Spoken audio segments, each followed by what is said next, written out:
حضرت نوح علیہ السلام سے 2040 سال بعد نمرود بن کنعان کے دور حکومت میں کوفہ کے نواح میں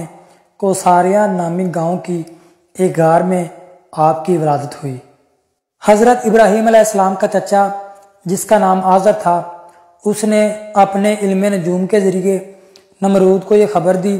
کہ تیری حکومت میں ایسا بچہ پیدا ہونے والا ہے جو تیری بساط الٹ کر تیری ہلاکت کا سبب بنے گا۔ نمرود چونکہ آزر کی باتوں پر یقین رکھتا تھا، اس لیے اس نے اپنی حکومت میں ہر طرف یہ منادی کرا دی کہ آج کی تاریخ سے کوئی مرد اپنی عورت کے ساتھ مقاربت نہیں کرے گا۔ جو عورت حاملہ ہو اس کا حمل فوری طور پر گرا دیا جائے اور جو بچہ پیدا ہو اسے قتل کر دیا جائے۔ اس نمرودی فرمان پر سختی سے عمل ہوا اور ہزاروں مردوں اور عورتوں کو مقاربت کے جرم میں قید کر لیا گیا اور ہر نوزائیدہ معصوم بچہ موت کے گھاٹ اتار دیا گیا۔ جب حضرت ابراہیم علیہ السلام کی ولادت کا وقت قریب آیا تو آپ کی والدہ نے گھر سے باہر نکل کر پہاڑ کے ایک غار میں پناہ لی اور وہیں حضرت ابراہیم علیہ السلام کی ولادت ہوئی۔ ولادت کے بعد اس خوف سے کہ بچہ کہیں قتل نہ کر دیا جائے، دوسرے دن حضرت ابراہیم علیہ السلام کی والدہ نے آپ کو خدا کے حوالے کیا اور غار کا دہانہ ایک پتھر سے بند کر کے اپنے گھر واپس آ گئی۔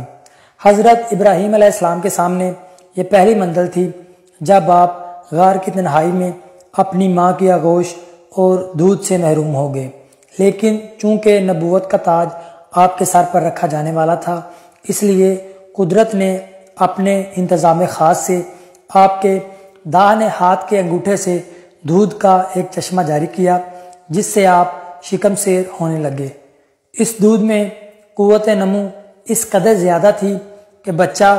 ایک ماہ میں جتنا بڑھتا ہے حضرت ابراہیم علیہ السلام ایک دن میں اتنا ہی بڑھتے تھے۔ مامتا سے مجبور ہو کر کبھی کبھی آپ کی والدہ بھی لوگوں کی نظریں بچا کر غار میں تشریف لے جاتی اور بچے کو دودھ پلا کر نیز پیار وغیرہ کر کے واپس آ جاتی تھی۔ ناظرین، زیارت کریں حضرت ابراہیم علیہ السلام کے مصلی کی۔ یہ وہ مقام ہے جو مقام حضرت ابراہیم علیہ السلام کے نام سے مشہور ہے۔ اگر آپ نے ابھی تک میرا چینل سبسکرائب نہیں کیا تو جلدی سے میرا چینل سبسکرائب کر لیں اور اس ویڈیو کو زیادہ سے زیادہ شیئر کریں تاکہ یہ ویڈیو ہر ایک تک پہنچ سکے اور وہ بھی زیارت کر لے۔